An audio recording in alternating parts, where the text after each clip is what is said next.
New Delhi.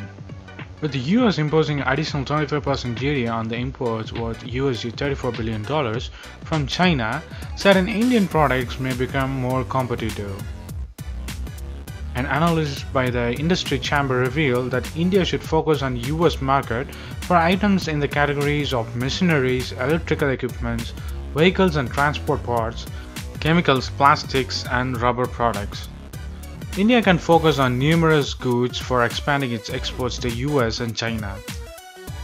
The markets following the hike in the duties by both the countries on imports from each other, said some officials.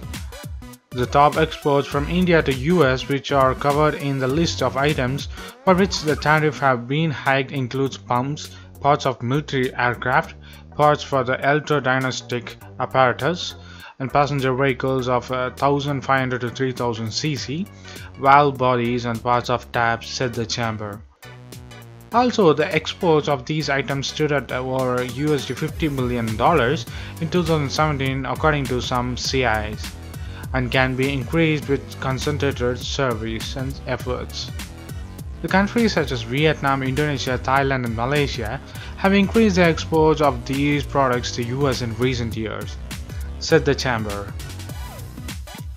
Also, based on India's current exports to US in these categories, the products such as intermediate parts for the defense and the aerospace sector, the vehicles and auto parts, engineering goods, etc. have a higher potential for exports. The sectors like apparel and textiles, footwear, toys and games, and cell phone manufacturing are becoming competitive industry in India and needed to be encouraged. The chamber also suggested that the trade dialogue with the US should be strategized, taking into account that India's competitive advantages in these products. Moreover, the foreign direct investment from the US should be encouraged by boosting confidence of US firms in India's business climate. Also, the CI said, adding that this might necessitate addressing their concerns regarding non-tariff barrier in India for better long terms of outcomes. In the domestic industry, it stated that it is important for India to enhance the productivity while adding technology to its domestic products or productions in the identified products. CA explained that the 880 product lines where the US has raised tariff for imports from China. Between 2012 and 17, China's exports to US have moved up the value chain with accelerated growth in high technology items such as the telecommunication equipment, automotive, cell phones or mobile phones, etc. So what do you think of US in shock that India is gaining more and profiting more from US-China trade war? Thus, this is the beginning of India gaining more attraction to the US and Chinese products trade war, or India is really losing at the back end?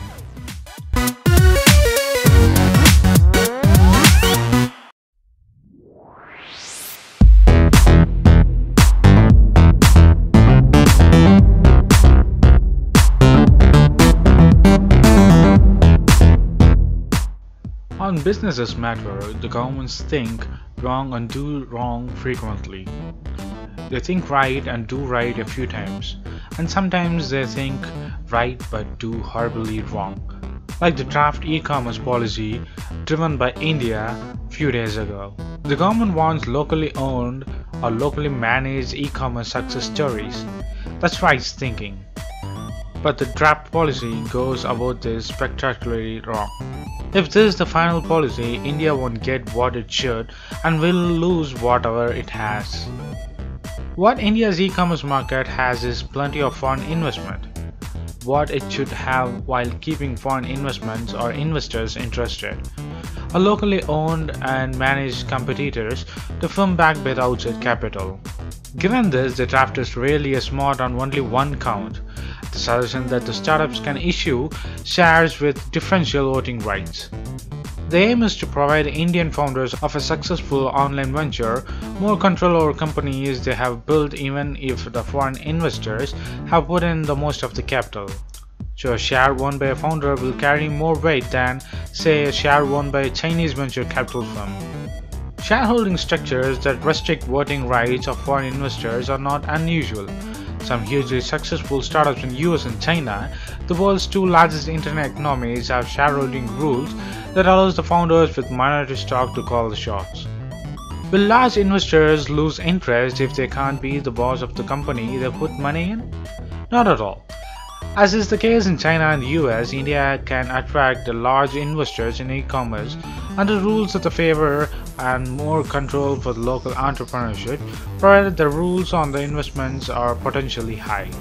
So that was good thinking, right? Now for the really bad bits of the draft policy. China, North Korea and Cuba-like socialism type restrictions on price strategies, a completely needless additional layer of the regulations. Silly does and don'ts on what can be sold and how, etc. etc. Space for this column is limited and silly suggestions are about in the draft, so we will pick just an example to demonstrate our arguments. Take the recommendation that deep discounting, selling goods really cheap, must be thoroughly discouraged. This seems aimed principally at pricing strategies of Amazon India and Walmart-owned Flipkart, the two American giants of India. Of course, Amazon India and the foreign investor-controlled Flipkart use capital available from abroad to sell stuff really cheap in India. And of course, that's one of the big reasons they control nearly 3/4 of India's online market. But even locally backed and locally managed online shops would want to do the same thing. Deep discounting is an universal e-commerce strategy. It's employed to win customers' loyalty more in countries and many markets where online commerce is still a small part of the overall retail in India and larger countries. India's online retail is just 3% of the total retail sales with the brick and mortars or the shops which we call. Therefore, a policy that targets discounting will actually harm future local entrepreneurship, investors and FDI, and also India will lose whatever it has, and India might go between 50 to 60 years when British was ruling. People who made this recommendation forgot basic economics, which is the government intervention in pricing, especially in the consumer market pricing, always end up disastrously.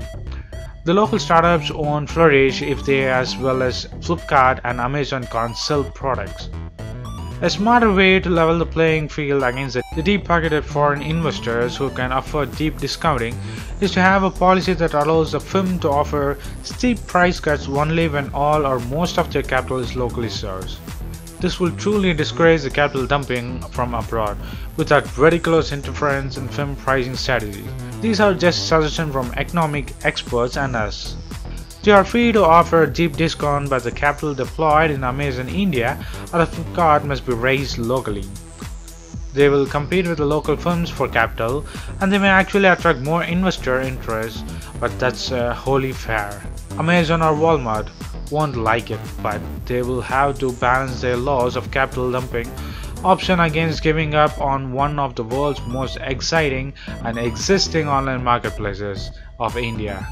That's smart policy making, but if the policy comes to life, Amazon Flipkart may rule out of India within 3 to 5 years with great loss, and there won't be any FDI. As of selling now, that FDI or the foreign investments won't be flourishing or coming into India or won't be going out of India anytime soon. And to the final note, there are many shoppers and even many grocery shoppers have websites and e-commerce where they delivery from their own hometown to other states and other districts. So do they come in this draft or they don't?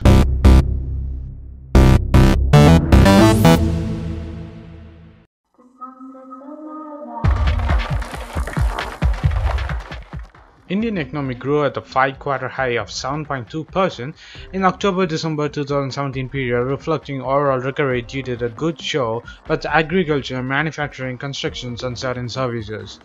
The economy is expected to grow at 6.6% in the current fiscal ending March 31 as per the second advanced estimates of the Central Statistics Office or the CSO, compared to 7.1% in 2016-17. India might have regained the status of the world's fastest growing major economy in the October-December quarter of 2017, driven by the higher government spending and pickup in the manufacturing and the services. If the Indian government announces if there was 6.9% growth, that would top China's 6.8% annual pace for October-December 2017. The last time India had a faster growth rate was in the final 3 months of 2016. India is expected to improvement on its 6.3% growth in July-September of 2017 comes as it's the manufacturing and the service sector. After muted actively until 2017 of September, the signs of pickup in economic growth are starting to appear, said Aditya Nair, the principal economist of ICRA, the India arm of rating agencies Moody's. A strong gross domestic product reading could lift the domestic shares and boost the rupee, which has been Asia's second weakest currency this year, losing about 1.6% against the dollar. The GDP data could help the Prime Minister of India, Narendra Modi, who is facing the criticism over the mounting bad loans of the state banks and a $1.77 billion fraud of state lender Punjab National Bank, the biggest in the country's banking history. Last week, Prime Minister Modi told the industrialists that his government, which got twin balance sheet problem resulting from bad debt in the banks and many businesses, was determined to put the economic back on the higher growth trajectory. Modi is trying to accelerate the growth through higher rate of state spending, including $32.36 billion for recapitalization of the state banks, beset with mounting bad loans on nearly $148 billion. He has stepped up the spending on infrastructures and welfare projects to boost their growth ahead of national elections in 2019. This was widen the fiscal deficit for the current fiscal year ending in March 2017 to 2018 3.5% of the GDP instead of the earlier projected 3.2%. In November, the Moody's raised India's investment grade rating one notch, the rating agency first upgraded in nearly 14 years. In the International Monetary Fund forecast, India's growth could reach 7.4% in 2018 and 7.8% in 2019, overtaking the rates projected for China of 6.5% and 6.4% respectively. But it doesn't mean that India will be getting jobs. It will be always jobless until it has to do something with the FDI and to deal with GST and the imported tax with hike. The world's 7th largest economy, which grew at more than 9% a year from 2005 to 2008, is still far from firing all the cylinders. The domestic demand and the private investments remain the weak.